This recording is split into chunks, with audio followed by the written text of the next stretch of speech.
what they want to hone down, and there's no surprises. Let's go. It wasn't a breeze for them yesterday, though. Let us not forget that was hard fought for them to win that. I mean, I know we say they're good, but I mean, they had to fight tooth and nail for that one. So still gives me like jittery vibes that they're not like kings of breeze right at this singular moment. It's interesting as well, like Fracture not only being the pick of Guild, because I think Mech have looked very awkward there, but also that Mech wanted to attack first. Usually when you're on the enemy team's like pick, you decide to defend first just to get the most rounds. That's where you're going to have a bit of advantage at least. So Mech attacking first on that map is weird. But going to Bind, this is going to be an interesting one because Guild have looked not too bad on this map. It was one of their main picks, but it sort of teetered off from stage 1 to stage 2. Now they've picked it up a couple of times. A win against BBL, nothing too out there in regards to that. But Mech, yesterday they were pulled right to the end in overtime against Ascend, but I don't think they're going to change anything compositionally. Well, let's talk about compositions because Agent Select is right in. We're getting started and ready for it. Let's see if there'll be any changes. Just lead it in. Chronicle on my man Chamber. Man, he went nuclear on Breeze. I got to see it again. I don't expect changes because Defo on the Jet is you spoke about comfort. That gives me the word comfort straight in my brain when I think of that. So the fact that Rhaegar's back on that Sova, he had a great one. I mean, Nats Viper, hello, best Viper in the world. Safe getting on that Jet. Their Trex, do you remember when we brought up a stat about his ability to play Cypher at incredible levels? Yeah, I mean... like world-class levels. I was saying everything about like Safe and Trex have switched their role. They've now gone back to that old comp that they used to play. So maybe because it's Breeze? Yeah, maybe it's just Breeze. Breeze. Like Trex. On Cypher, the meta's open for you to explore and exploit. You go do that. And Safe's Jet, we sort of come back to it. I feel bad for him because he proved himself to be a top Jet and then the goalpost shifted. You can't just be a Jet in a pro team. You need to be able to play Neon or Yoru or go over to Chamber. So Safe's had to adjust to that. Now he's going over to that Jet. He's faced off against Defo. It's an out-of-season agent, but not on this map. It still has impact. Yeah. And certainly with that operator, that's what Safe wants to get his hands on as soon as possible. Yes, he opts way more than Trex does. Like, just overall, I looked at the stats of amount of kills gained with certain weapons. Yes, the stats exist. Do go look for them, and I think that an opportunity for Trex. I mean, when they did change, my heart broke a little bit because I do think Trex is a phenomenal Cypher player. I really do. So yeah, I'll get to see that again today. I'm excited. Well, it's a good way to start it off on Breeze. That's the one we're looking for. That's map number 1 in this series. A reminder, all you need to do is win this best of 3 and it's done. You make it to Masters. Who can take the advantage? That's onto our game. Let's toss it to our casters. Enjoy. Thank you so much, Milosh. Tom, I'm so excited to kick this one off, man. Seeing Guild with an opportunity to take it. Leo to an international event. He's been to Masters before, but now we can try push it to the international stage. I cannot wait. It's easy to get excited about grand finals, big matches coming up later when one team can only get through. But the fact is, today is the day we send the most teams to Masters. So honestly, Mitch, let's get this one underway. This one off on Breeze as these teams attempt to lock in their spot in Copenhagen. Guild will mount the defense to kick this one off on Mech's map choice. Tom, what are we expecting coming into this map? Well, it's one that, again, I feel like both teams are very comfortable to play. I think that's going to be similar throughout the entirety of the map pool. I don't think that there's going to be the heaviest of leans when it comes into this one. This is still a map I would always be very terrified to try and face off against the likes of Mech on, though. Their defensive side is formidable. It's one where I think all the players are very comfortable on their agents. And it's one where I feel like Guild still mix things up a little bit with Trex not being on the duelist like on other maps. It could be a little bit of a grind for Mech to pick up those attacking rounds, but Nat's already down to start. That's a bit of a problem, but Safe could be trapped here.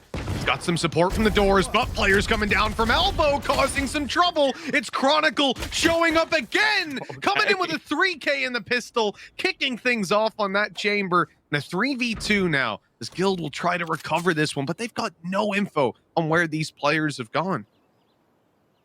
Yeah, Chronicle doesn't like to miss out on a Masters. He missed out on one last year. It didn't happen again. He's missed out on one this year. I don't think he wants to let it happen again. Already managing to retrieve himself a ghost, so already basically getting back to the upgrade he would have had at the beginning. You're starting to see Leo probe his way through. Now, information few and far between, at least at the moment, because Mech have really slowed things down.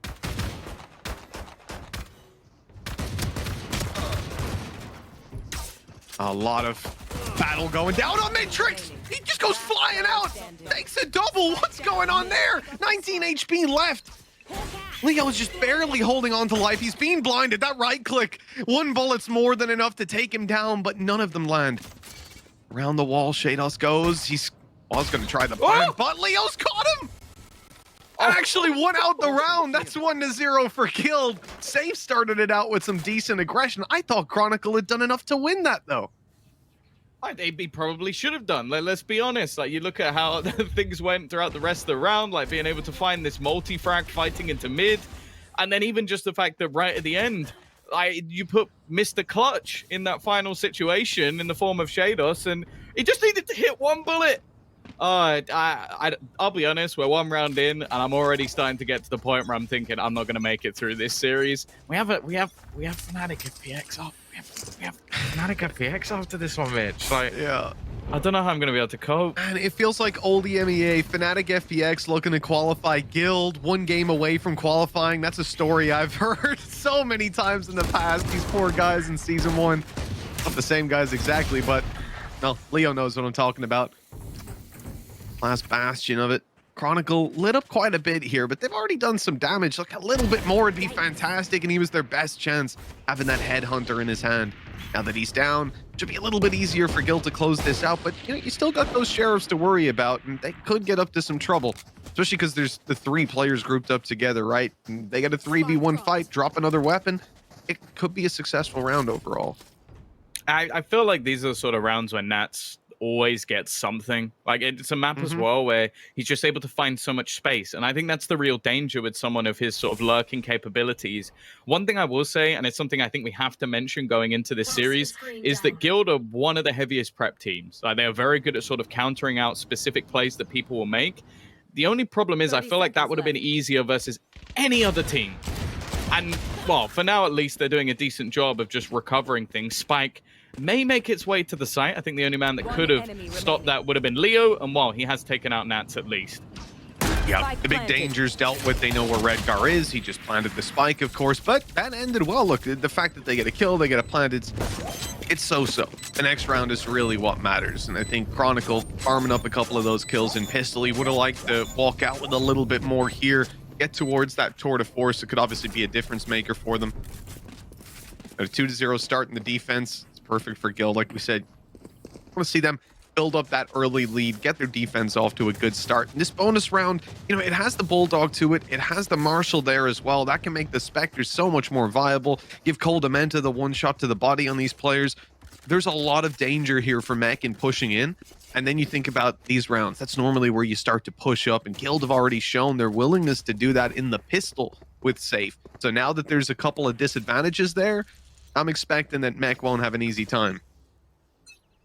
No, I guess what I will say is comparable to, say, FPX, for example.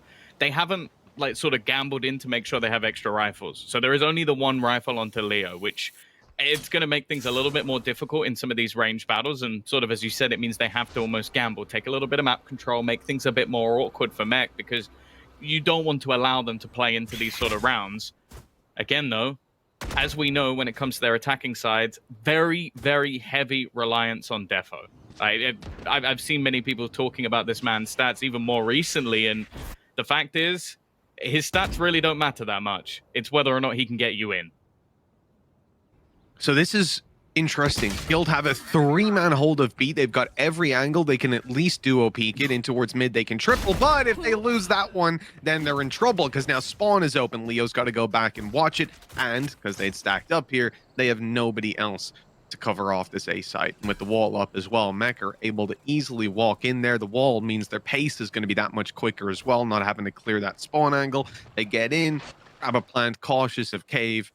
And Shados is here to clean up the guys coming through mid, has support from door. And that's the key thing, Tom. They're not leaving Shados here isolated by himself. They're trying to give him that little bit of cover that if he gets crunched on, he can be helped. But when he's crossing to the doors, he's being dropped. So a little bit of damage here from Guild, but it's not enough. They need a little bit more chipped away or to save these weapons.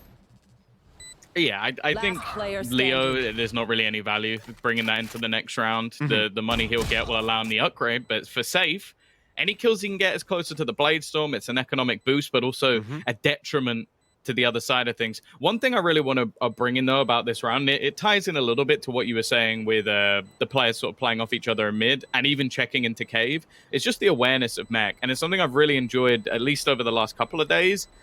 If you actually watch the way Redgar plays, even though they have a trap down, he still keeps an eye on that angle, because what actually happened in this round specifically was Coldamenta used his poison orb, smoked off the trap, bypassed the trap, and then still got shot in the head because Redgar was like, well, just in case someone goes past the trap, I'm going to keep an eye on it anyway.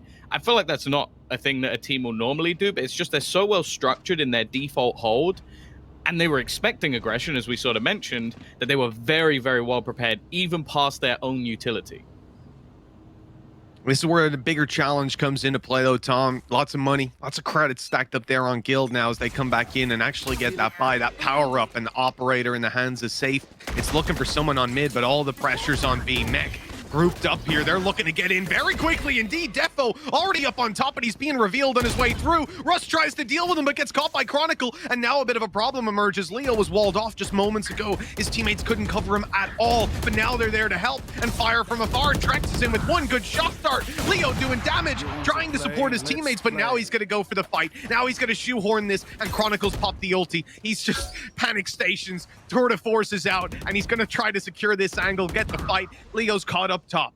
So Coldamenta sneaking up close is now their best chance. That off, trying to catch an angle from afar, but it's just not given one, Tom. Still, they haven't got the spike down. And Safe's crossed over to site, so he's got a nice little angle to play off, but the op not ideal for this 1v2 if they can group up. The thing is, for once in their lives, Mech actually have time. 40 seconds. Yeah. They don't have to rush this. They don't have to overface. They're even looking like they might just swing this together. He needs to pull out the classic, and yeah, ultimately not going to do enough this time to be able to close things out. Well played in that 2 versus 1. I think there's many sort of isolated duels that definitely could have gone wrong for the other side. Now, though, is where I, again, already for Guild, you're starting to look at what they can actually play into this next round. Like, can they really do much? I think the only thing I'm going to be looking at is where Safe is playing. Can he get that Blade Storm? If he can, maybe the round swings on his head a little bit. Leo not too far off the Hunter's Fury either, and we know that they can definitely work well with the pistols.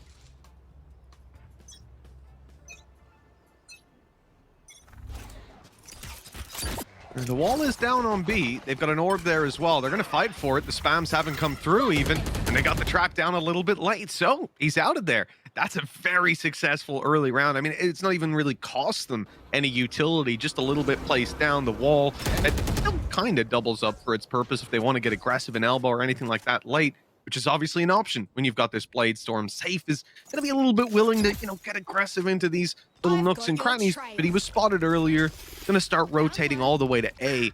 I think he almost assumes that they're going to avoid him now that he has the Blade Storm. Starts that rotate in case they're on their way over. It's a very slow approach from Mech. You can see they're wary of the dangers they could face. Now, once again, Defo looking to take point, but with the operator, it might be a little bit more difficult. Shock Dart actually going to tag them up quite a bit. Now, obviously, they do have the heal available on Shados, but he can't quite heal himself. Coldamenta is going to get legged, and while, again, the spams have at least left a couple of players low. Chance for damage, I would say, is high, and maybe if Safe can go nuclear, they have a chance. Instead, though, Russ, well, he's got a gun. It's not the best of what's there, but he's almost baited in. Nat, this now leaves them with a really good chance. It absolutely does. Safe's donated the weapon. Now they've got 2 players to be able to actually fight on range on the way back through. The Blade Storm trying to catch someone on the updrafts, but no one's peeking, so in we go, and Leo's just picking him off with a Sheriff. He's grabbed a double already. Shock Dart's coming through. Defo's down to 1. Sheriff out. Let's do it, Leo. Get the triple. No, he's dropped. Defo tucked in on the corner, trying to save this weapon, and he will be killed. The op will be retrieved. And somehow they've gotten away with that round, Tom. And the best part is Coldamenta pops the Viper's Pit on B side, and I'm thinking this guy is absolutely crazy. He then fights outside of it because he gets tagged up, and he's screwed. Viper's Pit lost for nothing. And I'm thinking, wow, that's a really disappointing round for Guild. They're going to be kicking themselves and come in and win it. All right. It's just Leo things, isn't it? I don't know. What's he doing though? Like, he what's he doing though? Like, he wallbanged 2 people with a sheriff? What's going on? He also, I think he damaged up almost everyone else with shock darts as well. Like, it's just absurd. I'd love to see the total amount of damage that Leo did in that round, because I think you're probably looking about 300. While the Bladestorm on the other side, unfortunately, hasn't really been met with much of a response. An attempt to find an opener, but Redguard, he is going to find that kill. 2 ults utilized, and of course, Mr. Shock Darts back to add another one to the death toll. It's just stupid. This guy's killing people with sheriff wall bangs, I presume, off the back of his reveal, and now he's coming through with these shenanigans. Shock dart kills. Shados down to 1 HP. I imagine that's also going to be Leo. That's ended up doing that. One of those shockies flying through. Wow. 4 versus 3. Mech have to play so slow. And obviously Shados incapable of healing himself up. He's stuck in this position for, I mean, he might just be their spike planter. You probably don't even want him to be. A rogue snake bite coming in is going to take him down. Mr. Shock Dart Yeah, lurking around. He's only fired 1 and he's gotten the kill. I would be the last person wanting to try and plant at this point, but I guess it's almost going to just be as like a sacrificial lamb. Is there anything they can do? And instead, he's going to pull out the Hunter's Fury. Oh, there goes Shados. And even going to almost find the next player as well. They've managed to section them apart, clear things out. 4 players survive as well after a very aggressive and fast-paced take from Mech. And well, 4-2 up, and now the economy actually becomes quite a big issue for Mech. I need to start getting access to a stat. I don't know how we will get it, but we will get it for utility damage, which there'd have to be a lot of things like, you know, Viper, you put down a snake bite. Is that utility damage? Even better, Seize, 75 HP down. Is that damage? You know, does it depend if someone follows them to kill, so on. But I would love to see a stat on utility damage, and I reckon Leo would be leading it. Like after this, especially, my God, dude's just popping off at the start of this round. Also, if you recon someone and wallbang them, is that utility damage? No. 10%? Look at Defo going. He's just in, again, just trying to take space for the rest of the team. It's almost like they're just ignoring him at this point. I think that's the only way you can really play against Defo. It's just, okay, Defo's over there. Let's just try and focus on where the rest of the team are, because they're going to be the ones most likely to kill us at this stage. He does only get 1. Of course, here comes the shock darts once again. Spike down B. It's actually, it's piss take at this point. He can't keep getting away with this. It's not allowed. Coldman had missed the snake bite as well. Didn't even cover the full ground. Now he's just whacking people through the wall, taking them down. All right, well, 5-2. Guild are looking pretty solid. Now that round was obviously just pistols. They come in, they kind of got stalled, caught at the back. Some of the fights that were going down, though, you know, Defo, you look at his rate of fire on the Sheriff was the only thing that stopped him from getting a second kill. He was so clinical when he came into that site, like, flicked on one player's head instantly to the next, and you could tell he's just spamming the button, like, come on, shoot! But it never did. He couldn't get the shot off in time. And timeout comes in from Mech, because they've hit a couple of issues, and now they come into this buy round, they're putting all their money on the line, they're not out of ultimates, you know, with a Viper's Pit to play with. This could be one that they get on the board. The thing is, they have to be so cautious on the way through, right? You got to deal with Leo, not just because of his shock darts and stuff, but if you're going to use your Viper's Pit, he's going to get every like Sova again. They're just going to be like, please stop.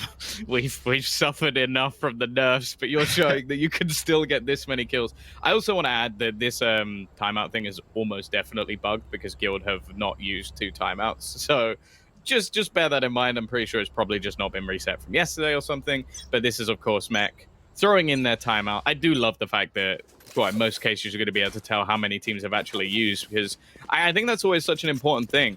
Teams taking the time to give their coach. We know that N as well is someone from Mech who has been pretty much stated as one of the best coaches in the world, especially after their performances last year. So giving him some time to pick holes in Guild, I think is going to be important, because I think that's the best way to beat them. Like, adapting on the fly against Guild can work because ultimately they have set themselves up ready for your sort of plays. Well, if you can then adapt on them, you can't really have prepared for that.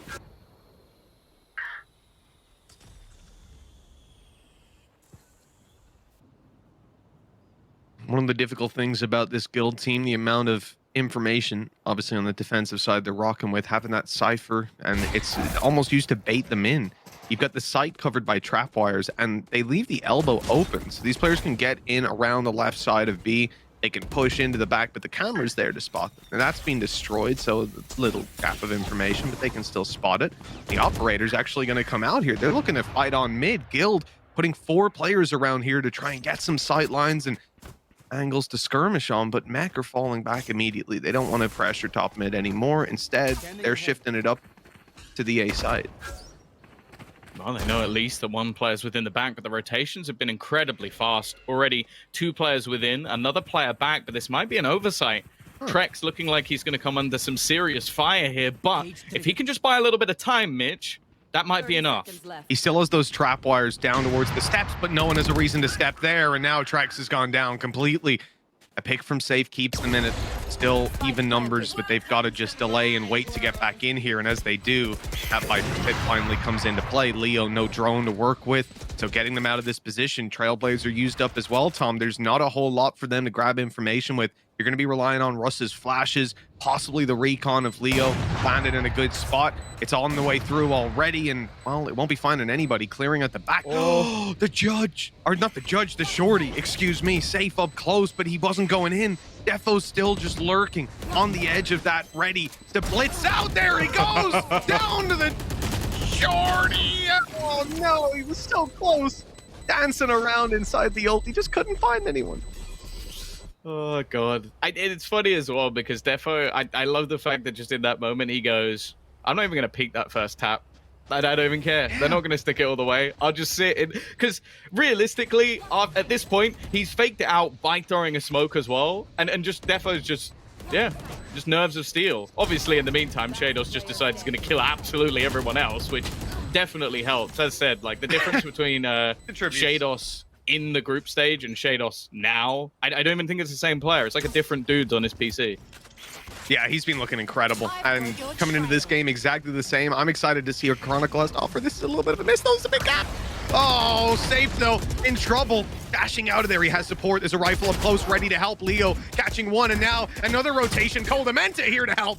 3 players around this position. You've got to be scratching your head if you're Mech right now, wondering how they got so unlucky. And they figured it out. It's because the A players just ran away. They went to go and help that mid fight, and, well, they've got the advantage now on the retake.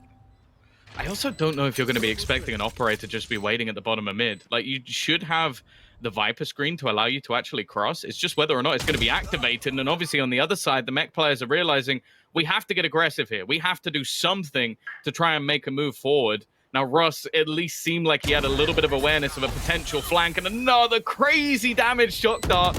Max damage onto Nat, leaves him low, but he still managed to take a second with him as well. He's given Redgar a chance, who's managed to rotate all the way back around. The problem is the spike is not planted for him. He needs a kill almost instantly, and Leo is just going to stick it. He may get pinged, but it's just too little too late, and he's not even going to survive. Coldamenta will find 3 kills of his own, and Guild will double up their scoreline. Yeah, having the operator there, you know, it was great for catching that kill on middle, but not for very much else. Spamming through the Viper wall was just never going to happen. 6-3. It's been a very strong performance from Guild, but these sort of little plays, man, where you count Nats out of it. You're like, there's 4 players flooding on him. He gets completely destroyed by a shock dart. Max damage, like, and he was barely on the edge of a snake bite there, Tom. Like, he was about to step in it. If that was an inch closer to him, he was dead. And instead, he gets 2 kills. It's unreal. I don't know how Mech have these positions where they're able to pull so much value out of these situations. Oh! 19 HP! Old shock darts, he would have been dead. That's 10 rounds in as well, Tom. That's the adaptation. They're like, they hear the snake bite and they're like, shock dart! Run! Like, just get out of here! Instantly. And it still nearly takes them down, but they're healed back up at least. Or they can be. Yeah, weirdly, they haven't really done that yet, but obviously that's because they're actually rotating over, so get into a position where they can at least get some health back. Nat's the only one with a rifle as well, so wouldn't be a player you want to lose. The thing is, though, because of how fast Guild have actually been rotating, and because of Russ's position, they're almost gambling a little bit further away from this A site at the moment, so Mech completely resetting back into position once again is going to give them a real chance to actually get onto the site, although I think Coldamenter's util is 30 going to buy him seconds left. time to cross.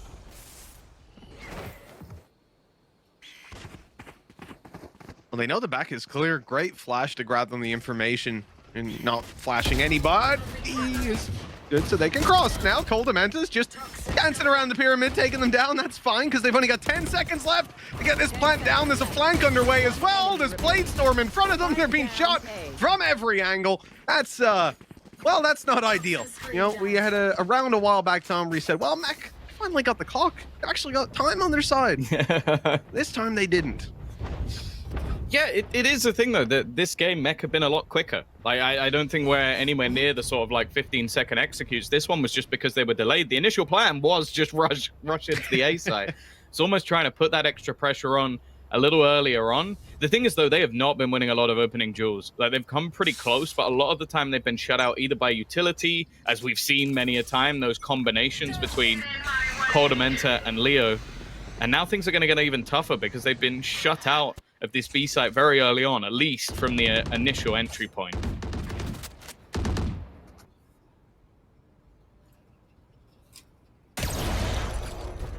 Okay, that's a good trade. Drone for Dash. Safe. I mean, he's safe.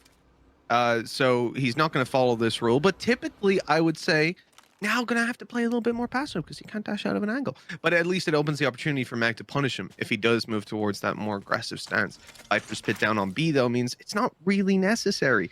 They've got that site locked down.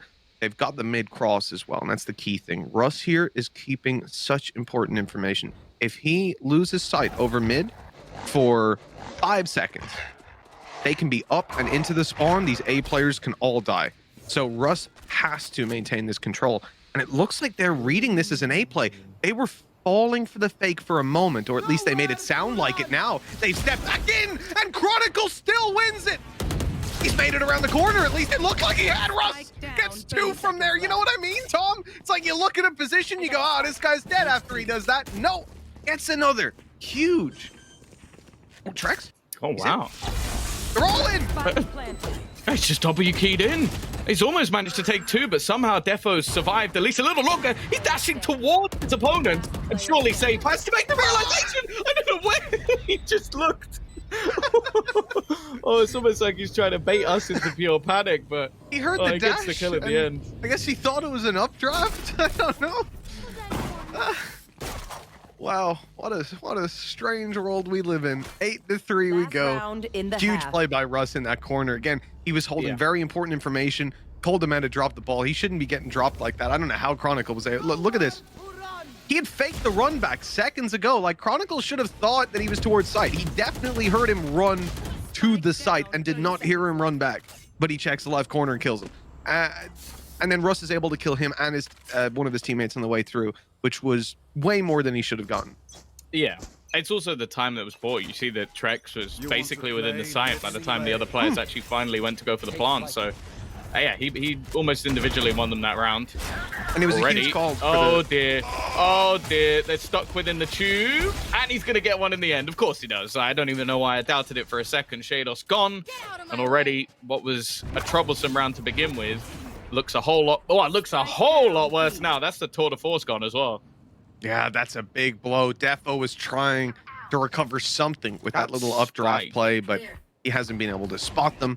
And yeah, they can get in and out and pick that spike, sure. A little bit of a risk, but they've at least now recovered it and can start looking towards another site, but they need kills. They need somebody to carve out some space for them, because right now, Tom, they've done sub 50 damage in this round. And, well, Defo's only barely holding on to life. Yeah, and the thing is, they've taken this space so many times that they either have their fast flank or they just have the information. It makes things so difficult for any sort of space to be taken back in towards the A site without the knowledge of Guild. And then they've just got them basically sandwiched in already. You can see a quick rotation available. The second any sort of plant will be tapped, I'm sure they're just going to start wrapping back around because there's no trap or anything. They'll just have to watch it. Oh, you need to cancel that quickly. Coldamenta was there to cover. It almost serves as a bait. I'm not sure that was necessarily the intention. He's killed. And stop. Like, come on, man. Nat's left alone and he's being revealed. It hit him! It landed on him, Tom! Leo, like, is there such thing as like util hacks? Because like I guess it would just be a combination of wall hacks. I can't believe it. But this has been one of the most insane Sova performances I've ever seen. Like it's not comparable to anyone else. He starts with a drone. He should have been dead. A player in, and he shock darts Defo on site, and then comes in like a goddamn Robin Hood and sticks Nats in the face with a headshot him with a recon. Like, just that's actually so unreasonable. And a second before that, he tried to shock dart him. He fired one right past his face. That is unbelievable. 9-3. One of the, I agree with you, Tom. One of the best Sova plays to date. Yeah. Oh, he's been superb. I feel like we've almost not hyped up Safe enough with how well he's been playing because we're just so excited about everything we're seeing with Leo. No, but this is the game, man, because for so long, like every season almost, we're like, oh, Leo, he's one of the best players. He's one of the best players. And you never get that game where you're just like, oh my God. Like, you get those games with everyone else that's on those top 5 lists, like, but with Leo, not so much. Hey, revenge! Revenge! Finally! Finally! The people's champion. Oh, he's tasted his own poison there.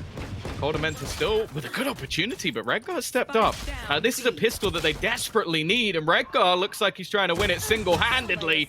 A 4th kill for him, and while Nats is going to, I suppose, steal the ace. It was quite far away. I don't think I'm going to harp on him too much for that one, but that's the lifeline. And then this is something we always have to premise when going into a defense side of mech. They have, for a very long time, been one of, if not the strongest defensive side of any team. And this is their best map. So if you're a Guild fan, don't get me wrong. Beautiful half. It was superb. But don't start getting like the party poppers and the streamers and everything out just yet, because you've still got a very long way to go. Yeah, indeed. The 9 rounds is good, but so many teams have fallen into that trap of feeling secure. It's not over once Mech are defending. They've got a heavy stack up towards this ace side. Based around this mid aggression for Chronicle, no escape anymore. I think he's still got an anchor to put down, so he's going to keep that with him. Close enough to within range to pop it down. We're now seeing absolutely nothing. And this very patient play by Trex.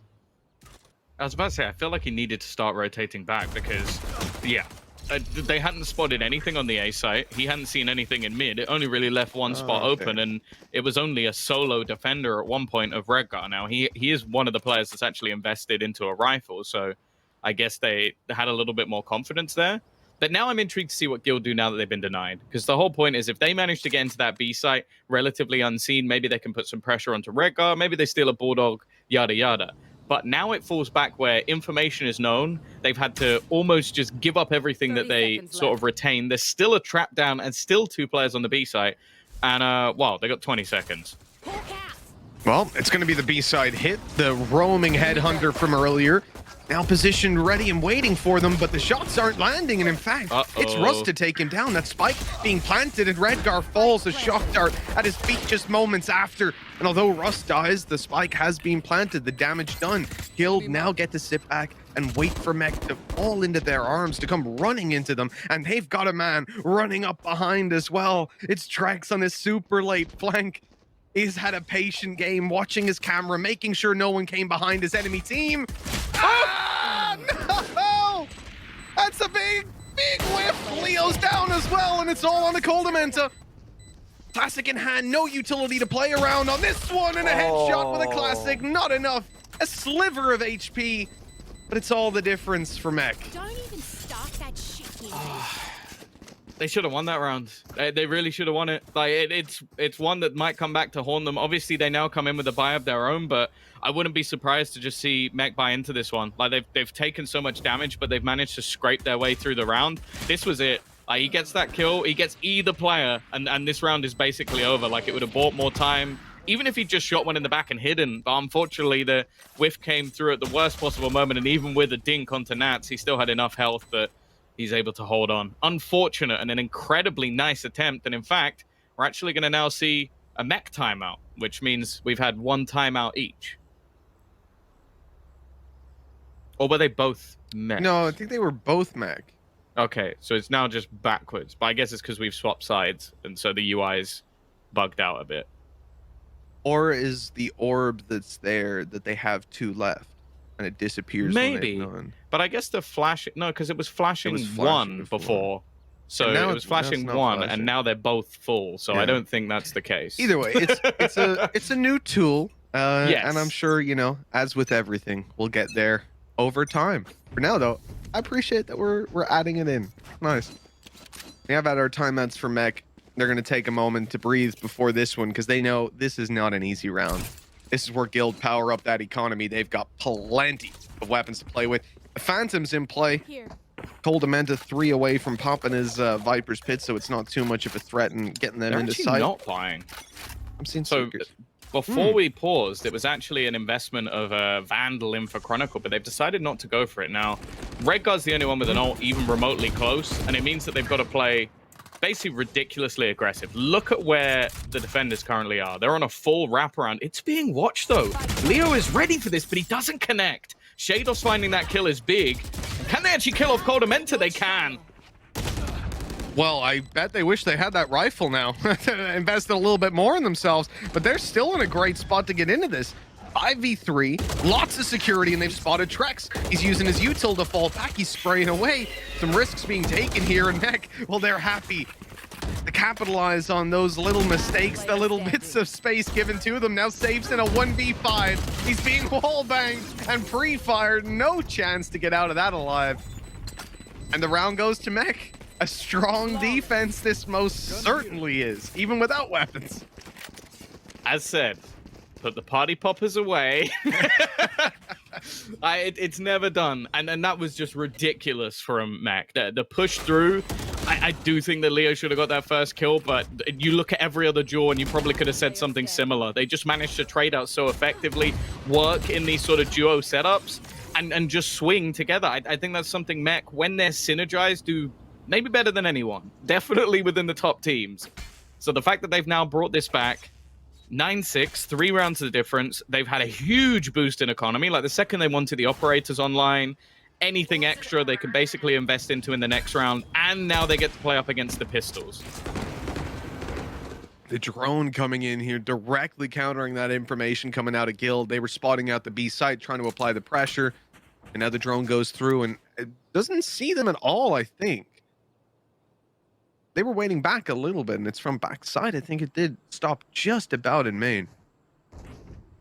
For Mech, there's a complete absence of any information to work with here. I'm almost feeling like that this is where normally next couple seconds one of you wants to be trying to grab that little bit of an info spot, and that's it right mid. They're coming out. They peeked it from both angles now, from the connector and from spawn. They know that's clear. So Defo goes back to Halls, but somehow Safe is winning that with just a Sheriff. 2 off Bladestorm. I'd assume there's no longer an orb for him to retrieve, but if there is, well, that'll be a huge boost. Again, though, the time is the main issue, but look at the rotations. They've got this completely wrong. There's Nats is hurt. absolutely nobody currently within the site. Even though they seem to have made the realization the cross should be held, and although there's going to be a swing out from Redguard, he's too little too late. They're going to have a plant. Yeah, they've got that perfectly. A well-timed fake, you know, even though Mech realized pretty quickly it's such a big map, they couldn't rotate. And there's still a lurk out of Trex, who's coming behind Halls now. And as some players have dropped, he's running, now being heard, so Nats knows he's going to cut him off. And the rest of the players, they know they don't need to worry about the back necessarily. That's why Trex is sprinting. It looks crazy. He's won it still, though. He potentially has an angle here if he can get up through the tube, and he's already caught Shadows. They know that the defuse is not underway, and they can just run this down a little bit more. Oh, somehow Coldamenta actually denies it. It's going to come back into the 1 versus 1. I don't know if there's anything he could do to stop this, though. Maybe not realizing it's half, but just about. This time, the flank of Trex is sublime, as he will catch a triple and, more importantly, win them around. It's a costly one, but ultimately for them, they were just saving anyway. so they can invest right back in. They've broken mech, but as said, there was a lot of bank for this squad to play with. It was one bullet. The smallest amount of HP, the difference made there. Wow. And a great round from Trex. His lurk up through halls. He starts sprinting. I thought 0% chance this works out. Nats is waiting for him. And when Nats is waiting for you and he knows you're coming, good luck to you. But that good luck prevailed. Now 10-6 on the board. That's all the Guild need. Just chip away at these rounds slowly but surely. And it will be actually relatively quickly if they can win this one here. That said, Bladestorm and Tour de Force potentially online next round, so there's no eco. There's nobody currently on the B side of the map, and they know it. They can start just quickly rotating in because of the Seekers. The shot dart combo again. You can just see Regards to try to hide in the corner, and he's actually not been checked properly, but the flash is good enough. Russ will eventually clear. Again, they found the opener in onto the site, but this time they have weapons and an afterplant. Snake bite through from Nats. Going to allow him to close up the distance, make sure no one peeks from close. And, this is kind of good. 2 HP left on Coldamenta. He's got to play super far back, but now the heal comes through. Russ still had that in the back pocket. Cold right back up to 100, and he can step back into his ult without fear of the spam taking him down. A stray bullet. And now the bullets, well, they won't be stray. They're going to come right at him. These players already on the site. They're potentially diffusing. Coldamenta might want to start running in there soon. He's gone down. A big play from Chronicle around the outside. Good for the first 4 kills. And he's gotten it all the way. And now all that's left is to defuse. The time is going to be tight, though. No. It's going to come close. They haven't got it. They haven't got it. Oh! A quarter of a second. And that's enough to get Guild 11. He just aced the round running into cave. The man aced the round running into cave and didn't win. That's so absurd. That was a one-man retake. The rest of his teammates playing in a Viper's pit, and I can only assume they managed to kill the player who was actually defusing. I think it might have been Shados who was the one that actually went for it. And they killed Defo. Trex kills Defo. That was the problem. You had 2 people defending and 2 people try to defuse. Both the defusers killed. And then unfortunately, even with the ace, it was irrelevant. Guild picked their moment. It's ridiculous. Absolutely ridiculous. They found their trap. And what a round for it. As we said, you've still got quite a bit to play with here.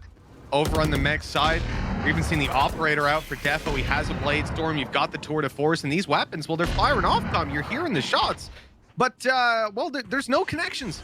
And now the spike's being planted. Guild are in the site. They've got a wall to cover, and they're on their way right back out of here. And Hunter's Fury has found nothing.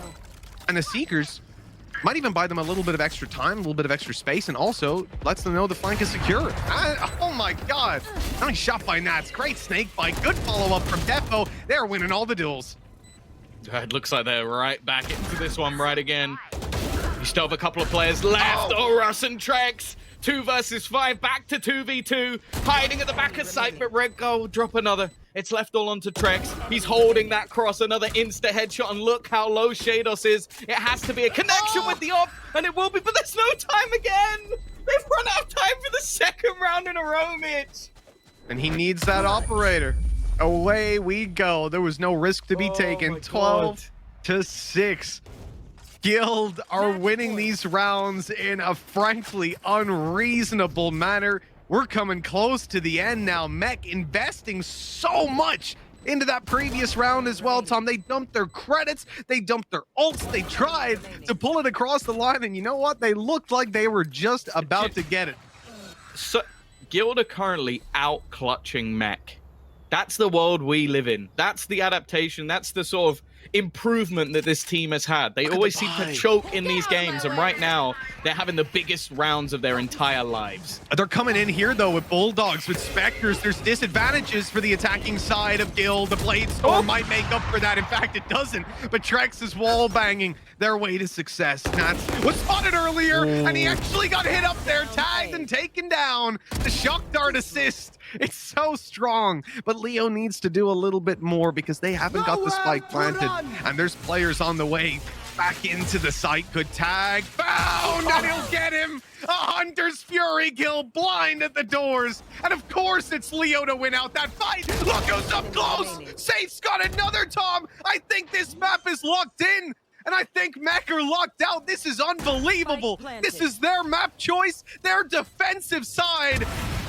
And they've got practically nothing to say. A clutch needed by Redguard to even attempt an OT. He's being watched by Trex up close. This man's been on fire, and he'll get the triple to close it out.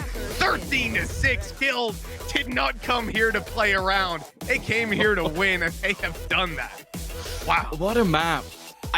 There's never maps, I think, where I come out of like a 13-6. I look at the scoreline and I go, nah, that tells me absolutely nothing about the game I've just watched. Those last few rounds were an absolute grind. 3v3s, a 2 versus 5 victory with the spike going off, an ace coming through from Chronicle and still losing the round. This was map 1 of, well, our Super Saturday is what I'm going to call it. And honestly, can we just throw this to the desk now? Because firstly, I need a breather. And secondly, we've got so much more to come. Sounds reasonable, Tom. Let's do that. We'll catch you guys back here after the break. There it is. What a map 1 to start off our explosive day here. It's day 2 of week 1. And my God, what a breeze. And I mean, you say, what a breeze. Just like that. There was a lot of hotness happening on the server itself, and it kind of adds on top of everything that we're having to deal with at the moment. Just say it like it is. Say no. I don't. Guild took it 13-6. They take map 1. When is it gonna happen? They need to win one more map. Come on, man, it's happening. I believe. Not only is this Mech's map pick, Milosh, but the fact that it says safe as MVP, maybe in stats, sure. Maybe in stats, maybe in tangible stats that we have access to right at this very moment. But Ryan, tell me who should just be in our face right now. Not safe. Not 100%. I think it was a Leo MVP performance. Thank you very much. One thing to really highlight, so far this stage, the most kills that players have got with Shock Darts is Enzo. He has 7 Shock Dart kills. Naturally. Leo beat that in 1 map. Yep. One map he was able to outperform that. I don't know how many, I think it was about 7, maybe 8 that he was able to match it or get a bit more. But the other thing, Mech, this is the first time they've lost this map in 301 days. They managed to get across the line for 300 yesterday with their overtime win against Descend. But we said this about Guild, right? They're in this pole position. They got that bye, that first seed. This was safe, Leo, Trex, Coldamenta, and Russ, everybody performing to that level that we know that they can perform at. We've seen this maybe in a qualifying game here or there, or in LCQ, but the fact that it's in this series against a team like Mech shows that this Guild team are not wasting any of these chances, especially this one because it's the perfect one for them. I am bewildered. I have no words. I sat there in shock and awe watching, and it's most impressive that it's on Breeze for me. That Guild can come in on Mech's map pick on one that they are so dominant on, and they just go, we know fundamentally how to tear you apart, and you might be defensive sided, but we know how to have discipline. That's my keyword for Guild right now. I think there is no other team that has displayed to me in this stage the discipline I saw from Guild on their attacking side on that map ever in this stage. I'm almost absolutely certain of it. They ran down the clock time and time again. No one overpeaked. Everyone they squeezed every single bit of utility out that they could until the dying second of a round. We said, the casters pointed out the coaching staff for Mech. You're pointing at the wrong coaching staff, my friend. You're pointing at the wrong coaching staff.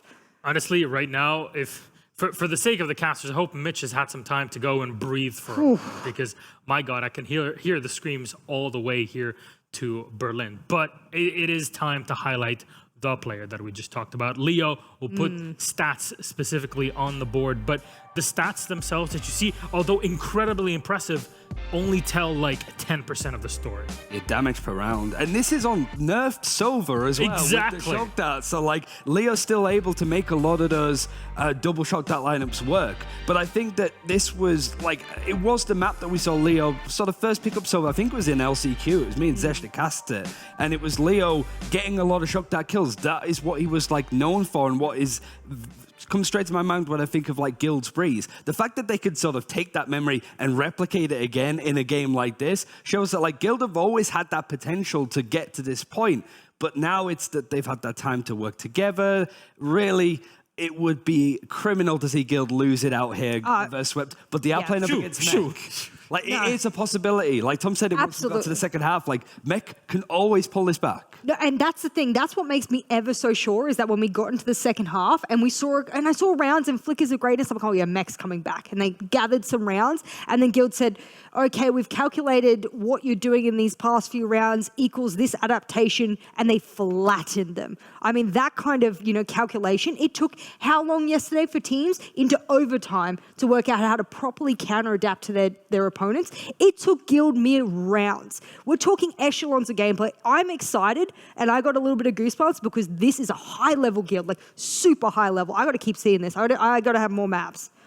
Well, it's time to load up that magazine, though, because it's time for Ryan's Rounds. Would you be surprised if I told you it's about some Leo shock darts?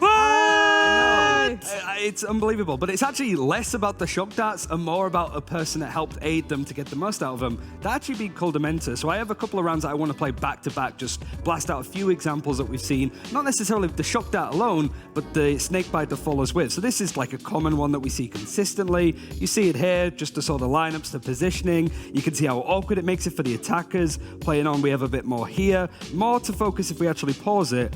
Over in this horse position. It's not a snake bite, sorry. It's the poison cloud. And you see Chronicle trying to sneak through. He's met with another shock dart right there from Leo. We go again. We sort of move over to this position where we have these similar these lineups. No matter what default plant you're going for, whether you're going for something more to the side or a straightforward position, there's always one. But there's one round in particular that I wanted to highlight with these players working so well together. And again, it revolves around horse control, which is something that Guild had consistently on this defense. We can highlight Leo in a second, but most importantly, you have Russ and Coldamenta that have actually pushed all this way to gain information that nobody's here, nobody's trying to flank, that all of these leftover attackers are trying to get in onto that site. So watch the rest of this. Watch how this goes from here.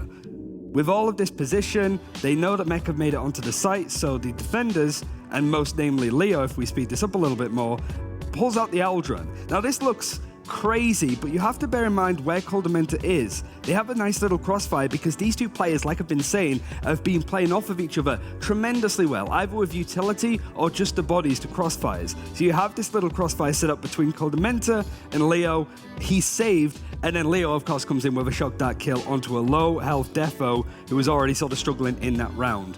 It's easy to sort of go Leo is one of the best players in the world because he is, but I do think that Coldamenta, you look at the stats, you kind of go, it was subpar. He enables his team so well. He was finding clutches, he was finding openings, and he's making all those calls. And out-calling Mech is kind of hard to do, certainly when you're attacking and they're defending. Don't you think it's amazing that we could have pulled up any single player from that roster, done either a telestrator or we could have done a player highlight, and I would have been satisfied by doing that. I almost never can have that. You usually have a couple of players popping off, but wow. The fact we can do that, we're getting some really high quality Valorant, and that's what's the next map, Milosh? What's the next map? Well, that's what it's the best way that we've seen Guild so far. I agree, the best performance 100%. from these 5 players. Yep. That's a massive kudos to Guild, of course, having gotten to where they were. If you look back at stage 1, I feel that you can Scooby-Doo mask off Fnatic right under Guild here. You'd think that, but it's Guild, and now they got the shot. They have to win one more map, and Fracture is right in front. That is Guild's pick, and they are starting on the defense as Mech picked the attacking side. Why did they pick attack? Which is just weird. You have to imagine that Mech have some ideas that they feel that their attacking side is stronger. I think statistically, it's hard to really note because the results that we've seen from Mech recently on this map have not been ideal. Certainly, they lost to Team Liquid, which Team Liquid lost to Guild 13-4 a couple of weeks ago as well, right? So Guild, this is their best opportunity, but you kind of feel like if Mech managed to get a decent half, for example, on the attack, gone to the defense with a bit of a points lead, if they even take this map and go to the third one, that opportunity for Guild might just diminish completely. I feel like the Liquid game, it doesn't give me enough reference as to how they're going to be on Fracture as a whole, because when you go up against Liquid, it's just this huge unknown quantity. So I'm actually going to just wipe the slate clean here for Mech. They get a brand new opportunity. And yes, picking attack when we've just gone over this. Tom's gone over this in the cast. Their attacking side is abysmal. Don't pull out the poppers, as he said, the party poppers. You got to wait to the defensive half. And they have decided they're going to wait until last to give it to us. So let's see what they pick on here. I think changing changes? No? I don't know, because both these teams are actually better on their attack than they are defense, which is kind of in line with Fracture anyway. Fracture, yeah. I think for Nats, his Cypher has been the shining beacon on this map because there hasn't been much else for Mech to rely on. But immediately, Redgar has sort of changed it up already. Like I going away loved from it the on Breach Bind. to the Omen. So I who's going to loved be it. playing the Breach? Shados moving away from the Sage instead. Trex is on that Wow. raise, has been consistently. But yeah, big change up from Mech. Chronicle Wow. back on that raise. It brought so much to them on Bind. Who's it going to do to some? You can't see me, but I'm bowing to the screen right now because I consider these changes, Redgar on Bind yesterday with the Omen and all the things Chronicle was able to do, I think this is it. Like, if you're going to make that change, something that can really kick and pull the rug out from underneath Guild, this could be it. Nats Chamber. Have we actually seen that at all? Oh, Nats Chamber. I mean, they need a Sentinel, I feel like I've just got like Mandela effect or something. I've seen so many like Mech players pick up the Chamber, but has it actually ever been that, like, he's got to perform? He's moving off of the Cypher to play this as well, so a lot of, Odys is on him. Not in the last 90 days on my stats do I have him ever playing Chamber. So I'm going to say never. Is this a first? Wait. Are we getting a lot of firsts? I mean, now's the time to bring. Now is the time, exactly, because you got to save yourself. Yes, you still have one more shot on lower bracket, but the game is still about this map and taking it all to move forward to Copenhagen. Will it end right here for Guild and just take that 2-0, or will we continue to map 3? That's the question to tell in game. Tom, Mitch, enjoy. Well, certainly a difficult question to answer, Tom. I mean, moving on into this map, I didn't expect to see a real bullet loaded into that chamber in Nats.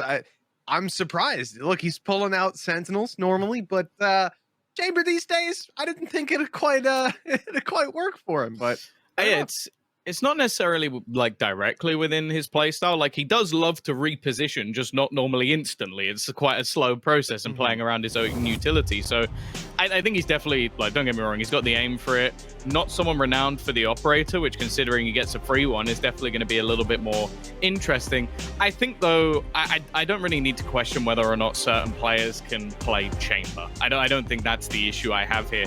Going in with Defo, he's shown he can play Sky in the past, but and he's even played a little bit of Sovereign. By a little bit, I mean once ever. When it comes to KO, he has never played it before. So that's going to be the sort of bigger focus for me, because I think everything else I can get behind. Chronicles, Ray's absolutely fine. Shados has played Breach before. But yeah, this is the big one. How is his KO going to be? Oh, we shall find out. As I'm not really sure how to feel about these big changes with it being Guild's map. I'm on the fence. Did Mech come in today with this idea, knowing that this was a likelihood they'd play the map if they'd been experimenting with this? And is this now just a surprise comp that can throw their opponents off whenever they ended up here next? Or is this a last-ditch attempt to make something work after previous map? I'm not too sure, but we'll find out as time goes on. Smoke down behind, a little bit of a challenge for Mech. They're going to sit around and try to actually catch these players. They're faking out of drop right now, Tom, making a ton of noise, letting these players know, like, hey, we're around Dish, we're executing A now, hoping that they would catch the flank, but they haven't. Patient Guild now reaps the rewards with a quick kill, and Trax is still just sat on the side.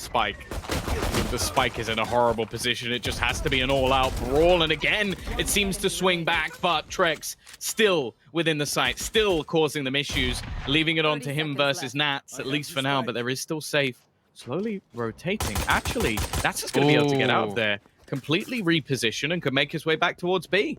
He tagged him on through the box there, I'm pretty sure. Nats down to 57 HP on that rotate. It's to set up some of his utility on the way, at least.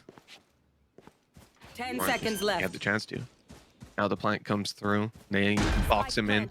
Figure out where he is thanks to that early rotation from Safe. What a shot from Nats! One bullet in the headhunter still. He's gonna have the ghost to work with, but Trax catches him through the wall. 4 kills from this man, and he did a remarkable job of staying alive on that A site. Now, certainly because he had so many teammates there to really fan the flames and provide some cover and some crossfire, it definitely helped.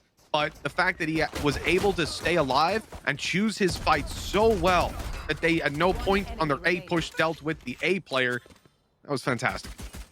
Yeah, I think the one thing I don't really like about this round for Mech is the fact that you still have Defo working as the player trying to find you entries.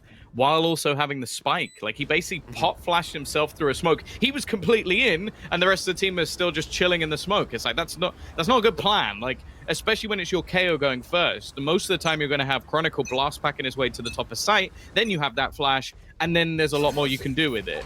Instead, it just seemed like maybe there was some miscommunication there, because I don't know why he would go in with the spike alone off his own flash.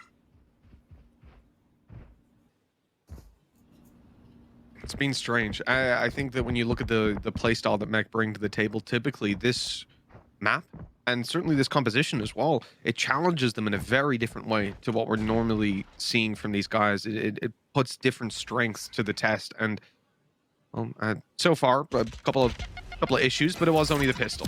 This can always be a little bit more chaotic there. Great opening for Chronicle. Only the one, and the others being peppered down, but in a round like this, you don't expect them to pack that much of a punch typically, and they're doing a damn good job, even recovering some weapons and getting up on it. Yeah.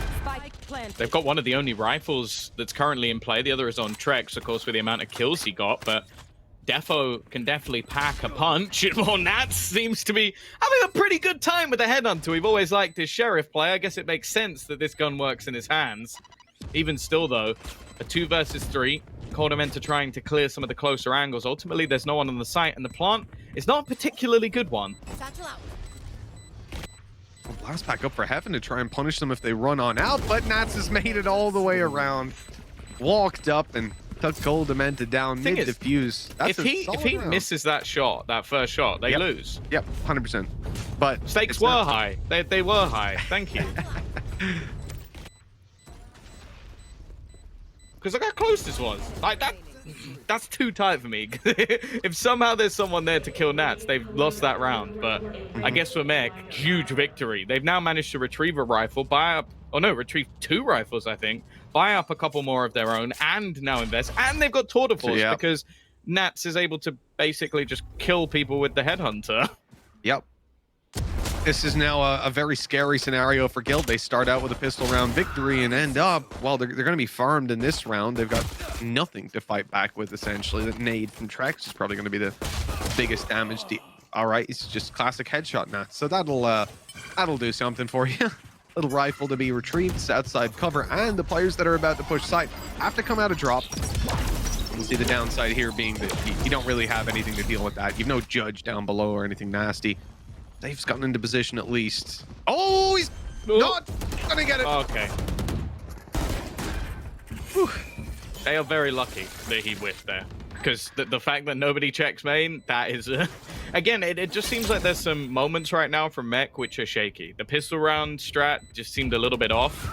This time they actually do exactly what I was sort of mentioning, with like Chronicle taking the space, which is exactly his role within the side. It's just because he's that superstar. I think that things get a little bit lost sometimes. But anybody, like you watch Screenplay, you watch anybody on the Rays, that's the role within the team. Now, obviously, a couple of ults here. Nat's going to be using the Tour de Force. You've also got the Rolling Thunder. But on the other side, I'm looking at that Showstopper and potential opportunity for a res.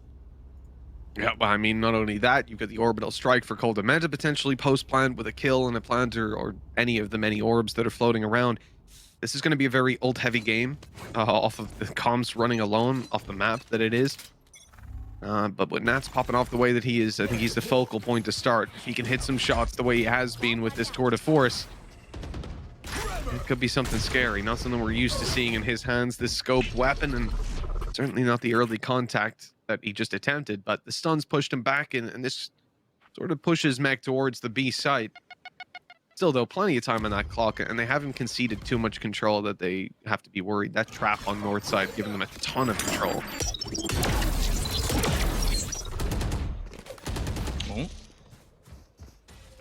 Off your feet! Already, we're going to see that Rolling Thunder utilized. Not a great amount they can actually do to sort of execute onto this, although they do manage to catch out Russ with the breaking of the wall. Gives them that opener, gives them that push in towards the site, and more importantly, gives them an afterplant. With that one locked down now, Nats is set out to look for some kills. The smoke will fade soon, and he'll have the range to play on. The TP back as well, so a little bit of extra security. Smoked off again. He kind of wants to get aggressive here with the position that his traps are in.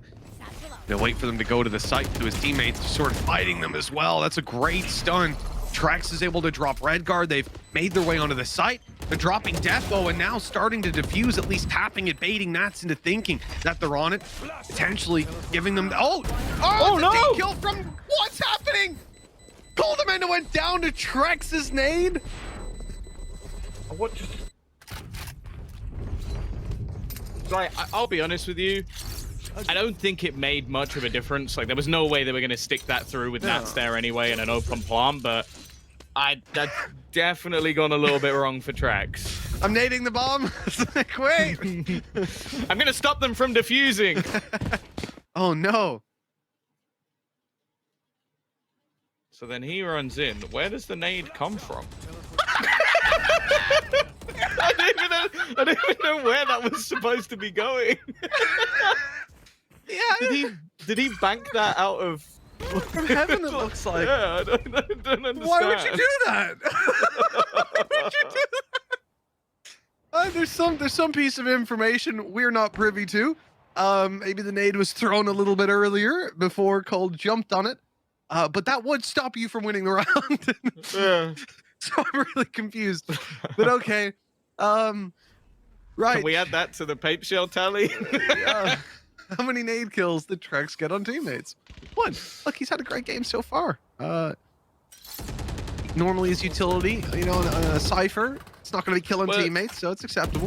The thing I will say is, even in the 4 versus 5 there, they didn't decide to use the showstopper at any point, which I would say was definitely intriguing to me, because not only does it force players out of position, but a lot of the time it's going to give you a free kill, and especially towards those stairs, I do think there would have been quite a bit of value, so I want to see what that was saved for, especially in a round like this. Like, I feel like Trex could have already earned up a second one by the time he sort of utilized the first. 30 seconds left. That's a great flash. Gilder pushed completely back. Orbital strike made everything thrown into that, and they'll even get shade outs for their troubles. Look, good start for Guild. Nasty fight to take with the Sheriff, and now it's still down. There's 10 seconds left?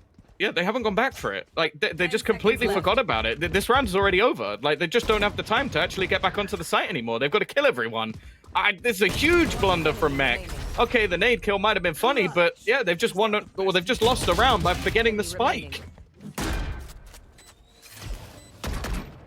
I'm questioning my grasp on reality. Like, someone was killed with it, but like, I guess they must have just got lost in everything that was going on, because yeah, somebody died back with the spike early, and I guess it just was never communicated across properly that they had to go back and get it. I think they committed a bunch of utility to trying to get into heaven, and if they leave it completely, they'll end up like having the spike, but no ability to plant, and Pistols retaking the space.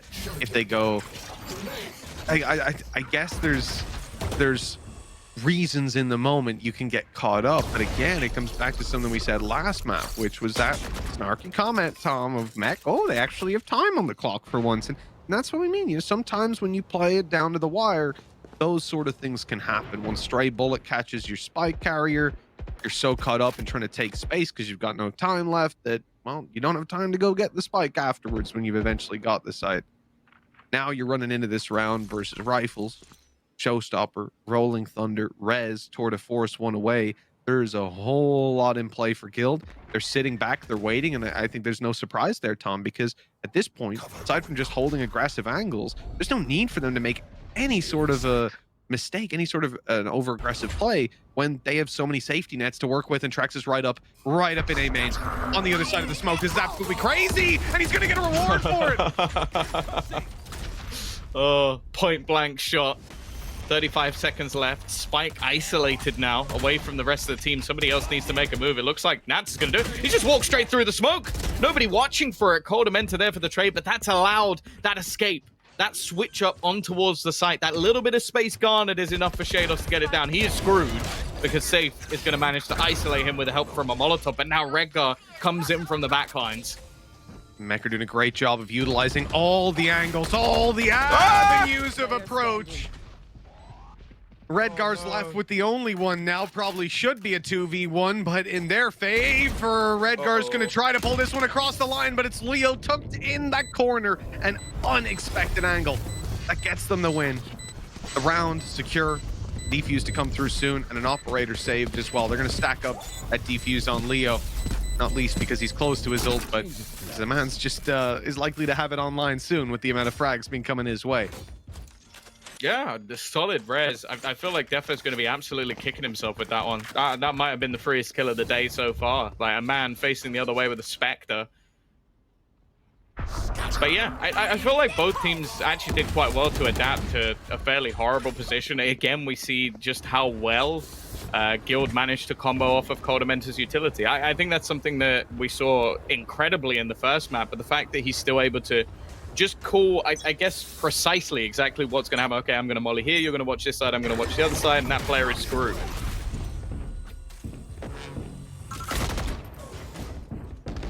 Oh, this is a much faster attempt out of Mech. They're looking to put the entity straight in towards this A side as the pace is taken to 100. Leo picking off the first, and now damage being done across the board. No one's going to be able to pick KO back up. Nats down to 6 HP, being dove on, and well, Leo with an ambitious play there from the top rope takes it across the line. That is 4 on the board for Guild, and it looks like they're able to thrive even in these chaotic moments. The very well-rounded face of Guild being shown right now. Yeah, I'm really impressed with how well they're able to delay. Like, even if it's just off a single stun, that was enough to basically pull, I think, what, 4, almost 5 players were within this site by the time the push actually came in. Like, you're not going to win that round. And they've also just managed to slow anybody attempting to come through from drop. So it just makes things quite a bit easier. And it's definitely something that I think Mech could look to work around, like almost try and bait them into some of these rotations a little bit earlier on, because I said all 5 players were in, but I felt like that was such a committed push from Mech that, well, I think they knew they'd make it obvious. I don't think they expected to be delayed as much.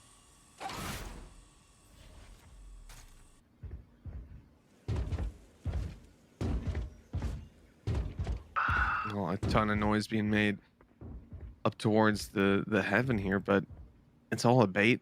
Guild now stacking up a 3rd player around Arcade. They really want to fight that area, but well, it looks like we've got Mech coming through main, waiting for the wall to break, and now they're blitzing on through. The nade is good. It clears a lot of space for them, but standing on the edge of that nade was Russ. He did a lot of damage. He stopped Chronicle from getting in at the start, along with some breach utility, but Chronicle, 5 HP to his name, and he's picked up another kill. Trex coming in with the tour de force. Sorry, the showstopper at last. It's the tour de force on safe that won't even get used, as he is dropped right away. Okay, big round from Chronicle. Again, I feel like a lot of the utility thrown in by Leo does well to actually delay the push, even using the Aftershock to get him down to 5 HP, but then Chronicle just decided it was a Chronicle round and just domed everybody that was in his way. Quite a bit invested there as well by the defensive side, so financially they're going to be in a little bit of an awkward position. It looks like both sides currently have the tour de force available to them, so not going to be too much of a detriment for them at this point, but if Mech can win this next round, well, they could really put Guild in the bin. And they need to at this point. Look at this aggression out of Trex. Those steps have been heard, and Nats knows there's at least one close. I don't know if he'll expect the second to be here. That jump peak, it's perfect for the player on the door, but Nats being close, it got the jump on Trex. That's a huge kill. The rounds that he's been having so far. The damage done to Defo, it might tilt things into Guild's favor. We'll have to see when this push comes through as they start to move their way towards the B side over on Mech. All 4 players here. And I'm just looking down at that utility belt. They still have so much to work with on the way back through. They've got to break that wall now. That just gives away their intentions. Even if they do go rotating back, just breaking it's important enough just so that they don't know that that side of the map's actually locked off. And you can see again, Rush just patiently waiting to try and throw in those extra few pieces of utility. It does seem like they're lining up the 0 point to maybe try and take some of that away. Again, the value of removing that slow would be huge. And well, now we're seeing that smoke go through. Question is it going to land? And by the looks of it, it will. Oh, Russ is just being bombarded with utility. He's being forced into the corner, but with Safe actually baiting out a little bit here, and he's catching kill after kill. It was a wall bang onto Shados, and I think a Kalat at the same time. Damage, not the kill, but you know, every little helps. 10 seconds left, Spike in the open. This one is done and dusted. Redgar out here looking for some more damage, and That's about all he could hope for. Just the one kill as Guild clock up a 5th round. Mech won't be breaking them anytime soon. And they've now got a bunch of ultimates online. Still those safety nets of your Rolling Thunder and your Orbital Strike coming into this round. If anything kind of gets a little bit spooky. I guess the same result was there for Mech as well, because now financially they're in the bin. Still got the tour de force for Nats, who he's actually done very well on the lurks. The only thing I will say is that I feel like if Nats has got a kill somewhere on the map, Guild don't rotate. Like they've just not. They've been so reliant on the fact that the team hasn't then come back to push where Nats has actually been finding his frags, that the value of sort of pulling players off hasn't really been there. Again, we're going to see this early wall, but a much faster take in towards Dish, just to try and get some extra orbs here and there. Of course, Rolling Thunder quite far away at this point, but with Tour de Force, maybe something can be done.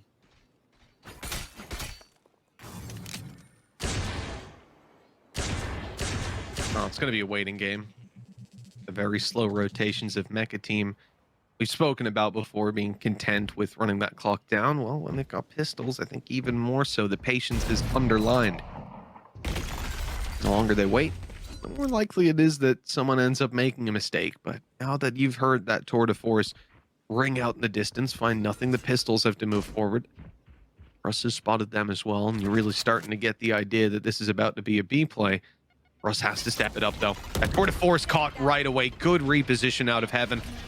He'll even get caught by that knife and then move down, so sort of baiting them into thinking he's around here. He's close on sight, so they're using a lot of utility. That was really smart. I think he intentionally still got hit by that knife, so they have to use util to clear Heaven. Redguard getting spammed so desperately low, and while Defo at least finding one, a second as well. And now it's left all onto Chronicle. Not much in the belt to get anything done here. And okay, they make it a little bit costly. Of course, the Guild economy is nothing crazy at this point, but we're getting towards the end of the half, and, well, I don't think they want to allow Guild to get towards 8. I think that was a masterful display from Russ. Everything that he did in that moment, his pathing was perfect. He avoided overcommitting. He grabbed the information, and Heaven falls out, gets tagged by the knife. Then you see that Mech have to use up flashes. They're using boom bots. They're using everything to get around that angle and push him out of Heaven. But he's already out of Heaven. He's crossed over to fight with his teammate on site. And the thing about that for Guild, they identify they're being pushed from so many angles. And at each stage, they go, okay, let's slow this one and fight the other one. Now let's slow this one by like showing that we're still in Heaven. And together we'll fight the other angle of it. It was perfect. They didn't get overwhelmed. And now, safe. It's just so good dealing with the showstopper. And even if he doesn't get the kill, it's probably fired at him. And he's right out of there. So no space taken for Mech, and in fact, they end up with a man disadvantage. Oh, a chance for Nats as well. Solo pushing into the site. They are prepared for anything at this stage. And again, you can see the Spike almost completely isolated, desperately trying to push out Trex, but the fact is he's more than happy to just sit back within this site. They're going to have to try and cross through. The flash is there, but it's actually going to be the drop from Trex. He's just doing fantastically well at the back of the site. It almost seems like the best strategy at the moment is to just avoid him. One enemy remaining. Redguard, last man standing, 45 seconds. He has the spike, but he's trapped in. Look at where Russ is. It's a nasty spot. There's a decent chance Redguard clears it. Not got much else to do on the way through, but yeah. Oh no! Oh, being hacked to pieces, man. That's the grin as well. The exact same grin as in the picture. That's the grin. Maybe a little bit of sweat after he turned around, but mostly the grin. The first swing, a little miss. Yeah, I was looking through. I spoke earlier about how obviously Leo had been to the very first Masters way back, the regional one. And I'm only thinking, you know, Cole Dementa, if they win this game now, if they win just this map, that's going to be his 3rd Masters with 3 different teams. Each time he's been there with Ascend, he was there with G2 on the international stage, and now he'd be pushing there for a 2nd international appearance on another team, and well, getting there before his old team. I'm sure that feels sweet. Yeah, maybe there's something about keeping good in-game leaders. No, that doesn't make any sense, Tom. Okay, sorry. I know sometimes I go a little bit out of the box, but yeah, I think you've just fully lost your mind, to be honest. All right. Ooh, okay, Shados. Might be something about this man stepping up to the plate that changes things a little. spike will be retrieved by Defo, and there's a fair amount of space. They've still got to try and walk into this operator, though, and it's been so difficult for them to deal with. Safe has been landing shot after shot. Well, it seems like a bit of a jump scare for either side. They still have the orbital strike, though, and more importantly, they have the spike as well. Last player standing. Had the spike as well. Yep. That's now safely back to Meg planting it down. Here's the orbital strike, though. Buying them a little bit of extra time. It's an ambitious play by Coldamenta. Last round, though. Why not? You got to chuck it in. No utility left. He might be able to drop down there. Yeah, but the jump, it gave him away on the way through. He needed just that one extra smoke, and sadly didn't have it. So 7-5 at the halftime. I don't know what to think of that, Tom. This half, there's a lot of question marks around how Mech are going to be playing it. So I'll say Guild have done well for themselves. They've had a strong first half, but I think this is where the real challenge almost begins. Yeah. I would say in most cases, I'd agree. I'm not as convinced, with the defensive side of Fracture for Mech. And actually, I think Guild, at least when they have the preparation time, I had an incredible attack when they play against Liquid. It was a 13-4 with 10 rounds on their attack. So there's definitely, like, we're always going to say that Mech can bring a game back, especially when they're in this sort of form. Like, I don't think we can sit here and say that Mech are playing bad as they did in some of the more earlier stages. They're putting up a fight all the way through, but Guild are playing an excellent game. They absolutely are. The first map was fantastic. That's Mech's pick. Now they've made changes. They're on defensive side of a map like Fracture with, trialing out a lot of these agents for what is the first time for the players. There are a lot of things that can go wrong here for Mech. So that's where my worry comes from. But at the same time, I haven't seen what this comp has to offer, and I somehow always believe in these guys. I like the bait, but they're ready for it. Guild are checking it on the way around. Fair play to Russ for still being conscious of that angle. Oh, he's gone into rat mode. Just going to be sitting up the top. It seems like they might actually just opt to avoid him. Safe is going to be pushing. Well, yeah, you kind of got what we deserved there, I'll be honest. They're going to get onto the site, though. The thing is, they need to clear it, and Leo just spams into the smoke. Madness as always, but that might have just won them the pistol. Obviously, Trek still stepping up when needed. Coldamenta trading, and now Shados left with his pistol, a few pieces of utility, one already expended, and a crossfire that, I'll be honest, I don't know how you get through this. I don't think you do. There's way too much time. Even if they stagger one at a time, they've won it on the peak for the spike. If you run down to clear them early, well, they are going to kill you in that crossfire. This is a lost situation. Shados just doesn't know it yet.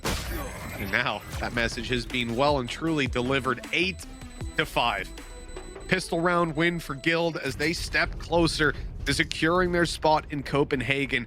This half needed to get off to a good start for Mech to have a chance. Now I'm very worried if they lose out on, well, let's say the upcoming buy round.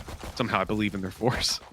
I love the idea that I'm pretty sure Mel has shown that sign now multiple times. It took me a while to realize that it says on it, I think, less talking, more doing. Is this like basically telling us to shut up, Mel? Is that what's going on here? Because that's what it sounds like. Yeah, I guess that's what it is. You know what, Mel? Take it away. It's somehow better. Oh, no way.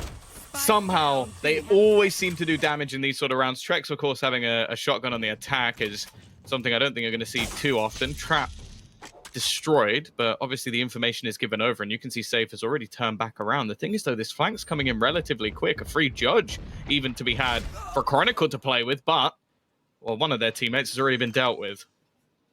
Headhunter out of the round, but they might be here a little bit earlier than is necessarily expected. That's not going to be true, though. The stun's been seen, and you've already seen Trex come out of the site. The fact that they've chosen to play the other side. Oh, it's a Trex nade. Gone down onto the site, and it's not going to find anyone.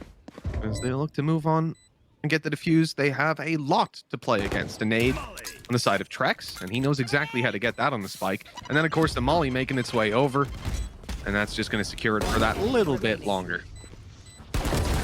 I am not pleased, sir. And 9-5. Guild have set themselves up for victory. They've been here many a time, attempting to make their way through. I think LCQ is the one that we probably remember, just almost getting through at that final spot. Not even to go to Masters, but to skip straight their way through to Champions. but an international LAN has always been the goal, and a big goal for this squad. They took some risks. Like, let's be honest, the last team wasn't a poor one. It was still one that could compete at the highest level, get to playoffs in most occasions. I think in all of them, in fact. But they wanted more. This team has definitely done that, but they're nowhere near the finish line just yet. Mech, with their first purchase in, will this be the turnaround, or could this be the yellow brick road all the way to Copenhagen? Well, the site has been seized by Mech. Things were looking good for that Copenhagen road to be taken, but Nat steps up. He takes a kill right off the bat. They bait Safe into further aggression and catch him. Defo's even going to secure his top with a little nade.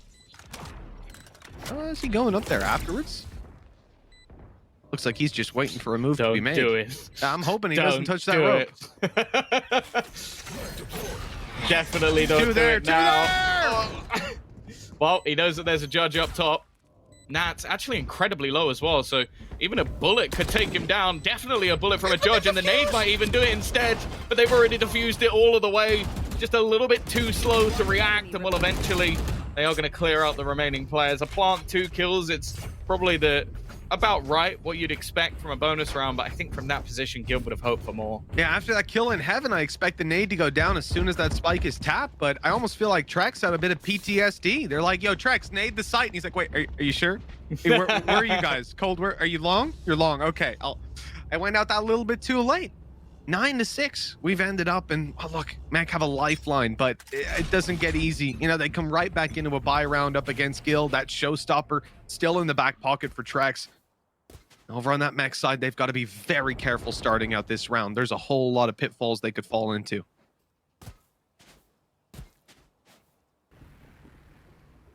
Already falling back into more default positions. I am just looking at how deep Redgar is actually pushed, though. He's actually playing around the trap. Again, this is something that he seems to do quite regularly, just in case it can be bypassed. But it does seem like they're going to start building up into an A take. Now, the rotation's already coming back through from Defo, so they could have information very quickly indeed. I'm sure that 0 point is not going to be too far away.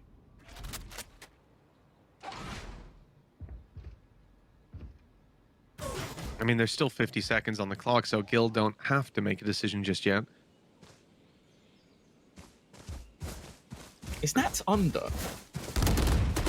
Yeah, he was. He pushed all the way around, and now he has the info for them instead. They had so much map control that Guild didn't really manage to force them out of. Paranoia are even going to push them back once again, and now they're going to go rotating. But look at where 2 of these players are for Mech. They are so ready for this. Yeah, good control by Mech over on B. You know, Nats is calling for the retake instead of playing the site control, so they don't actually rotate. So the site still stacked up on Showstopper through, not getting the damage, and Chronicle's able to follow up. 12 seconds, and now all of Mech are coming through these doors, looking to fight on site, but they're losing, Tom. They've lost every fight, and here comes the plant. Another kill in Guild's favor, and it's falling apart for Mech. Nats is the last man alive. They had the read, the rotate, the stack, even at the time on their side, Tom, but not a single kill on the way through. Far Trex after the showstopper. That's an absolute disaster. Yeah, they had everything in place. Like even Chronicle managing to get the first kill, avoiding that ultimate, and then from then on, it was just absolute slaughter, and it would continue that way. Russ is having one hell of a game for Guild, and at the perfect moment. As we sort of mentioned, they have been...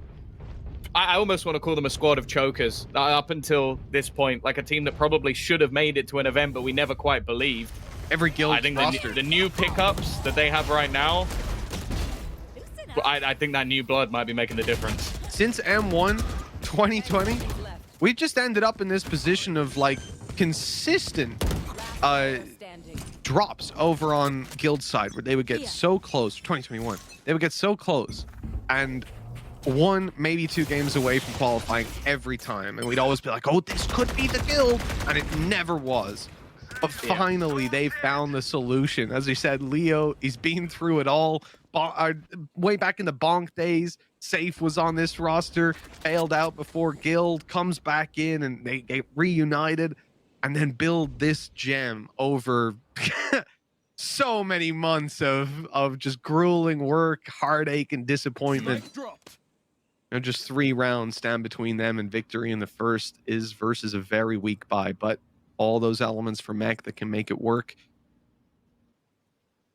So far, though, they're being given no opportunities.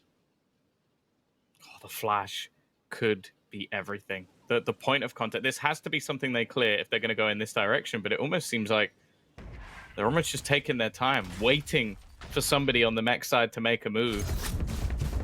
Quickly going to start their rotation back towards the ace out. Now, again, this is aggressed by Shados. He does actually have a Rolling Thunder, but he might just get spammed through, and it's whether or not he actually wants to use it. Safe is even going to hard clear one of the close angles, and now the Rolling Thunder does come through for that pressure, but all they've managed to do is isolate one player. All the rest make a move through Dish. Nats with the tour de force gets nothing, but Redgar has gone huge on the back of site. He has Defo to support him, and it's left all onto Trex. He has to try and stick this, and I think they expect this to be bait. Why wouldn't they? It was a risky plant to go for in the open, but he gets it down. Dropped, but it's been heard. Shados goes for the swing and gets it. Mech will hold on that little bit longer, and they do it with the weaker weapons. An impressive round out of them. And I love the decision-making of Shados. Up in Dish, spots practically their whole team. And the easy solution after putting down the stun is I'm gonna drop the site, Rolling Thunder, buy time for my team. But that doesn't solve the problem, which is that you are still being split. They still have players drop, they still have players main. So what do? They say, screw Dish, I've stunned them. They're a few seconds late. Let's Rolling Thunder main, kill anyone there, and hold that control as a foothold for the late round. That was the exact, I think it was probably the only decision that would have gotten them that round guaranteed, and it was perfect. It's a 10-7 bought off the back of a very close play, and they don't overcommit ults. Yeah, on the other side as well, though, you've got Rez, Orbital Strike, Tour de Force. Like, these are all high-impact ults, and okay, you got the showstopper on the other side, but I feel like the others are very, very situational. This is not going to be an easy round for Mech. It is one they desperately need. You look at the finances, and okay, there's a couple of players who can buy, but it's not a good spot. Straight contact to the site, but they're cut off a little bit, delayed, and Trex goes down. Now the cavalry's coming, but Nats is already on the site, and he's done his job. 2 kills in this position, more than enough, especially without the ability. Oh, hold on. He's got some teammates to back him up. Shados already taken safe. They can't get to the site. Never mind, plant the spike. They barely made it out of main. Ah, huge round. And I think a lot of that comes down to Nats as just quick thinking. Realistically, you already had the quick push out from Trex. They got isolated by, I think it was Shados utility, but it was more so just, okay, if Trex manages to get anywhere further forward in towards Nest, and you have a problem on your hands. Instead, he gets shot out. The rest of the players can't cross because of the utility, and then Nats takes one more, and that gives just so much more space for them to actually switch back through. Also, I'm pretty sure the kill that came in onto safe, it deactivates the trap, and then you're trapped. That is, ironically, you're kept in the position. Now, Guild, I think knowing how important the scenario they're in, like, let's be honest, Mitch, if this goes to a map 3, it could very easily dwindle out of their hands. We know how strong Mech are in these scenarios. We know we've seen them in a best of 5 grand final, grinding all the way to the very end. A best of 3, well, light work, if anything. So closing this early, I think, is really, really important for Guild, especially on their own map choice. I mean, I look at where they're at, though, and the plan coming into this round, there's so many different approaches they can go for with weaker money, but still having some of these ultis in play. Try to use pistols, the Rolling Thunder to get you on site. Map like Fracture, there's so many angles where utility combos, you know, your stun and nade. We've seen that many a time up in B Heaven. There was that game, I can't even remember which game it was, Tom. Remember, like, every single round there was a nade kill up in Heaven? The players just kept going to the same place. It was a lot of fun. But this time it looks like Mech going for some aggression. Not a huge fan against pistols, but it seems to be working out pretty well. Okay. Yeah, Russ is at least going to take one. He's got his res. I'd be absolutely gobsmacked if he decided to use it. And he's already dead. Redgar stepping up to the plate. I think especially getting rounds like that for Mech is going to be really important. More so just the fact that they are keeping it clean, more so. Is they're not taking a lot of time, grinding out some of these rounds. It's just, okay, that one's done. Let's move on to the next one. Let's get into the meat of this round. And well, as said, we've seen ultimates being built up. You've still got Rolling Thunder, you got Orbital Strike, you got Rez, you got the Showstopper not far away, and on the other side it's already activated. But I'm almost waiting for Guild to just go for some sort of ult spam round and just try and blast their way through, because at this point I think they need one just to get out of this losing streak. Another early aggressive kill by Chronicle. He goes down with the Showstopper and even grabs another kill. Sure, he'll go down in the end, but Mech have the players rotating in to get here already. Orbital Strike, though, looking to be used. This could clear it out completely for them. I thought maybe that was going over towards the spawn, but they've gotten it for free. Faking out the plant here, trying to grab a little bit of a push out of them, and well, that plant's going to come through. They can TP back as well and look to fight main, but that's exactly what Mech are doing. They're looking to fight on into main. They've got a foothold for now. The Orbital Strike just covering their behind for a moment as Guild push forward. But now, Tom, look at this. They're kind of trapped on the site. These three players stuck on a couple of angles. The Rolling Thunder put out to, I mean, slow down the main play, but they need some kills. The time is not that far gone, I feel like.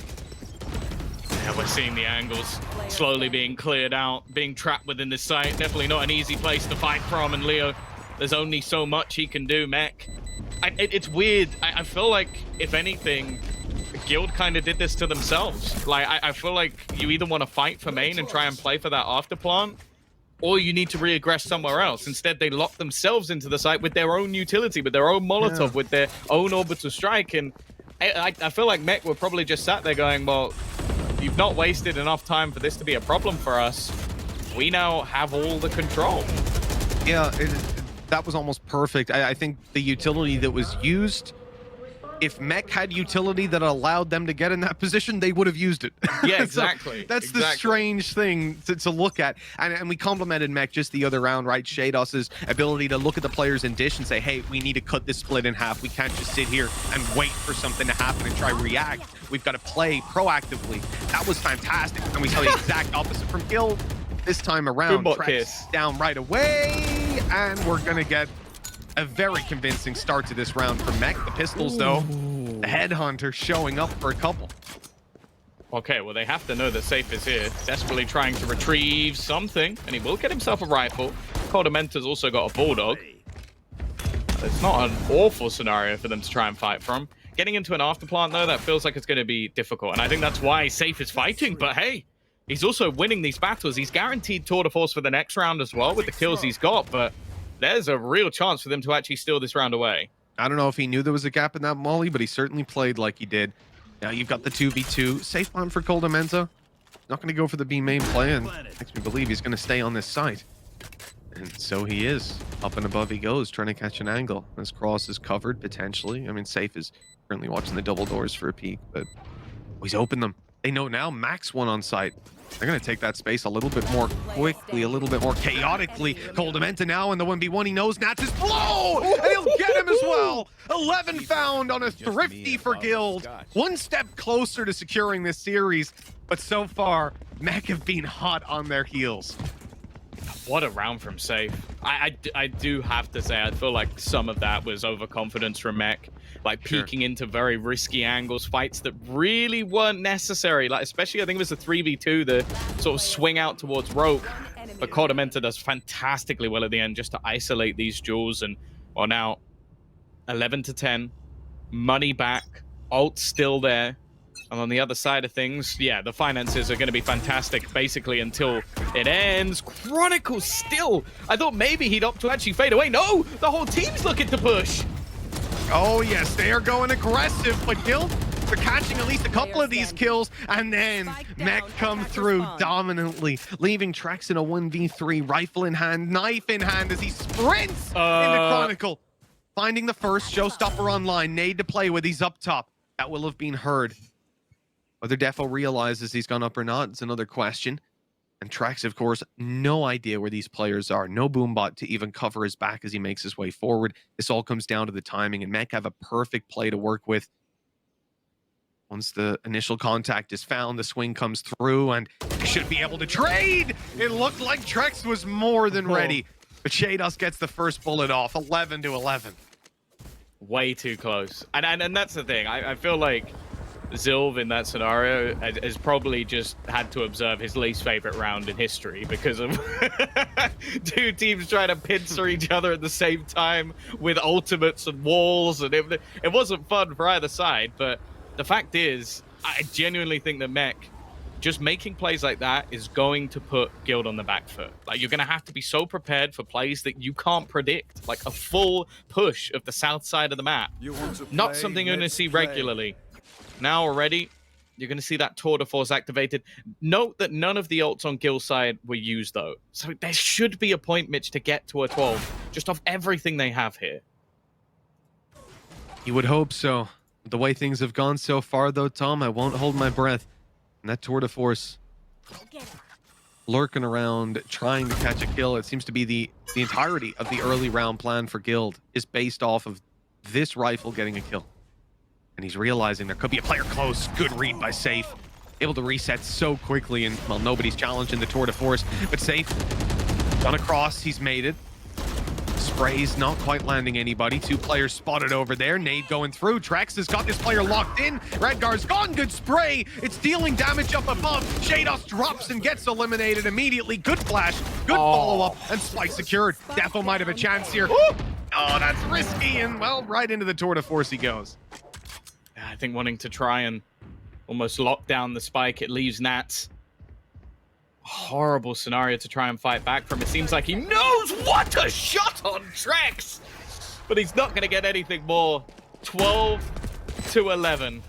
Guild's first ever chance to finish a series and get to Masters. Yes, the stakes are high. This could be incredible for Guild. You know, I doubted this team a little bit coming in. I know you doubted them a lot, Tom. I mean, we don't want to talk about your predictions of who's making it out of this. But, you know, the thing for me, despite them being one game away, it was like their group was easier. Their games were fantastic. They have, like, statistically, if you look at the top 5, top 10 players, they have like 2 to 3 Guild players in pretty much every important stat. But the thing is, I didn't know if that was just because of the caliber of teams they were against. Right now, though, they're proving that they've got something. They are working on it month in, month out. The formula is finally being completed, at least potentially. They've come close and faltered at the last hurdle before. Now looking for that 13th round, they'll blitz into this B site. Showstopper burned up, and Defo's dealt with a very valuable opening kill, Tom. And we'll see if they can carry that forward now as the spike is planted. They've still got a res to play with, Orbital Strike and Rolling Thunder. Spike planted. Already, Russ is going to be cleared out. An important head taken out. They've got to break themselves the wall through already. We're going to see the Rolling Thunder utilized to try and get a little bit more aggressive. And Trex, he's just picked off 2 heads. This man wants to make his way to the Masters as now only Shados remains to try and close this out. It's done. Guild are going to be the first team to make it to Masters Copenhagen after an incredibly long journey for many members of this team. It has been done, Mitch. Wow, a task that I'm sure they are more than happy to secure over in that Guild organization. They've been after this for a long time. Masters 1. They were there right at the very start in the EMEA, but they've never hit the international stage. And now, well, the rest of the team can join Cole Dementa on that international stage, where I'm sure he's going to be happy to be back, Tom. As I said, making it there before his former teams as well. So definitely an accolade he'll wear proudly. Yeah, I hope he's got a good contract at this point, because the man is basically, it seems to be, if you're just a roster that wants to try and get to Masters, bring in Cole Dementa and well, he'll put the pieces together. But I have to say, like, so happy for players like Leo. They've been within this team for such a long time, Safe as well. I think, as said, it was a huge risk to rebuild from a squad that already was successful. And while now we can actually have a look at players of the match, no surprise to see Leo and Safe within that. I honestly, today of all days, I have no opinion on who you should be choosing. I think Leo was sublime in map 1. Trex, I think, basically closed out this game. And then you think of some of the rounds that came out from Safe with the pistol, that round that was stolen right at the depths. Choose who you want. They all deserve it. Absolutely. A well-rounded Guild shown off today, and we are happy to send them all the way to Copenhagen. But they might be the first team They're not going to be the last. We've got another team Yeah. to send all the way to Masters. We'll talk a little bit about that after the break. Come back, everybody, and you best believe it happened. Guild, take the W and move forward. And just for that, we got Safe on the line to have a chat with. First off, Safe, how you feel? Now finally qualified to a major event. I feel amazing. I'm feeling really thank you. And, you know, I'm surrounded by such amazing people all the time. And me and Leo have been wanting this for such a long time, like since we played together in the old team, you know, and we finally made it. So I'm feeling amazing. Well, let's talk first about Breeze and how it all went down there on Mech, because you looked like the entire time you had great control, and Leo really was playing out of his mind also on the Sova. What was going on the map itself? On the map, I mean, we had a general idea of how they wanted to play, and we kind of understood that all within the team. So we all played crucial parts in as to how we're calling around what they're going to do, what we expect to happen. And so that's basically how we play Breeze. But then you go to a very tough fracture where you were inches away from going to overtime as well. What was the biggest struggle on there? The biggest struggle was that it was a little different from what we had expected. Obviously, they rolled with a different composition on their prior matches, and changing it up is always a surprise for teams because then you have to rethink every step you're doing, and sometimes your comp isn't even as strong against what they're rolling. So that's kind of what happened to us. Kind of surprised, but we still pulled through. You still pulled through and got the win at the end of the day. And you know what? This is a historic moment for Guild and for EMEA. So what do you want to say to all the fans out there that have been kind of waiting, holding on, hoping for this moment for so long?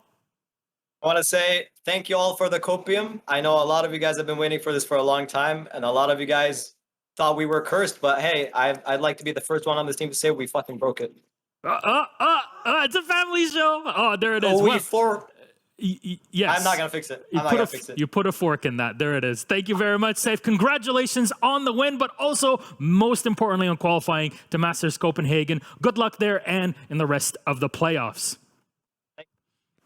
There it is. It happened. Guild, they actually did it, Ryan. Can you believe it? Locked it in. No longer the bridesmaid as well. Like, I think as well, at least he didn't say rep the set or anything like that. When no. There's a time to allow him that. It's now because Yes.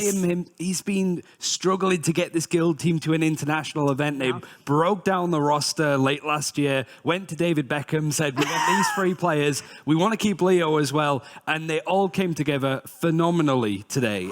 Like, you were a little bit worried that they would lose this opportunity, but they grabbed it with both hands and looked worthy of Copenhagen, for sure. Worthy is a really good word because I felt like throughout this series, yes, on map 1, we just harped on about how good it was, but you come into map 2 and something Safe said in the interview was really key there. He said we weren't ready for the comp. We weren't ready to counter what had been thrown against us, and our comp actually didn't work quite as well against their comp as we had prepared for. All of these things working against them, there should have been loss conditions. You know what? That shows me they deserved to qualify for Copenhagen because they were able to fight out of trenches, being completely unprepared, and anyone that possibly is sitting there critiquing Guild going, you wouldn't handle it if, you know, you went up against a team you couldn't counter. Well, that map right there goes to show that they can handle the punches even when they're up against the ropes. They just like took all of the chaos energy that's in Mech and just took it out of them, because I think flipping over to Mech, they didn't look as good as they did yesterday, just flat out. There was a lot of underperformances, less of that shine of just clutching out and saying maps.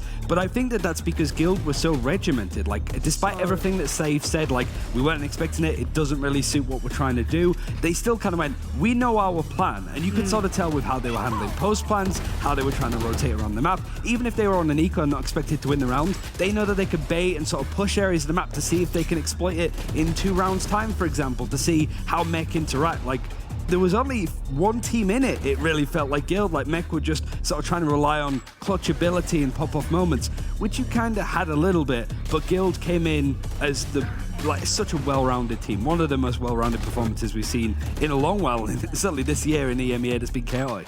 Absolutely. It's a big shift from stage 1 to where they are today. That's massive improvement with such small changes to the squad. I think when you have a roster with a player like Safe, for example, we had him in the interview, you see him head-to-heads with Nats. The reason we get to bring this back is we brought this during the pre-desk. The reason we want to bring it back now is I kind of have to eat my words. You gave him the fork pass. I also need the fork pass because I need to eat my words up right now. I harped on about Nats. He got squashed today like a bug, and it was Safe to sit on his throne and go, hey, I'm the one taking the ticket to Copenhagen. Sit back, you don't have to fight through the lower bracket. I mean, the man really proved himself, and role changes aside, stylistically, nothing changed from the quality. It was like what you sort of expect from a chamber in this meta, right? Both these players getting, I think, Safe was 5-1 on first kills. Nats was 5-2. Like they found openings and they were exploiting them out, trying to go under, for example, over towards the B site. I always think it's A just because of right. A was not, wasn't yeah, it? I know, but it's like I think that like it's a typical mech thing where like mech didn't look as good as they usually do, apart from Nats, who looked very good, very strong on an agent that we've never seen him play before. It's just now they need to face up against Liquid, who beat them literally last week. So that's a bounce back that Mech need to get in sorted for tomorrow. Yeah, they're not out is the important thing. This is, again, a double elimination bracket. So if you're a Mech fan out there, don't worry about it. They still have another shot, and they might be cool and calm enough to do it. But who is our player of the match? I see you ask, or I hear you ask. It better be Leo, because if it's not Leo, I'm walking out. Show me. I mean, it could be any of them. It is Leo. There you go. Right, honestly, that would be very surprising. Production was like, don't leave. Exactly. Why was he so good? Why is he player of the match? He is the poster child of this team. Like, and I think he is the poster child of EMEA. Like, sure, we're going to highlight Alpha as we get into the Fnatic series, but like Leo has been, like when he was 15 playing on Bonk, like changed his username. I think it was somewhere with Z in it. I can't remember. It was that long ago. And you could just sort of feel like this is one for the future. And I can't wait to see just him toy with NA at this point, to be fair. I just want to like jump up and down like a little kid on Christmas because I'm like, they did it. I was like, you know, they were tiptoeing the line for so long. I wanted to shove them. So there you go. You're over the line now. The rest is on you, buddy. Go run. I will say there's still stuff to play for. Like, despite qualifying, exactly. seeding has already proved incredibly important. But I think if Guild can continue this confidence, build it up, work on things, try and expand their map pool, it's worthwhile. Like, this is where it gets a little bit harder, certainly when you're preparing for Copenhagen. They got top seed in group, now qualified to Masters. Can they get top seed in playoffs is the next question before we actually make it to Masters itself. But we're talking about all these famous players and all. There's one that we never really forget here in EMEA, and of course that is Mixwell. We talked about that earlier, but if you want to see a day in the life of his, here's a great documentary to tease it all.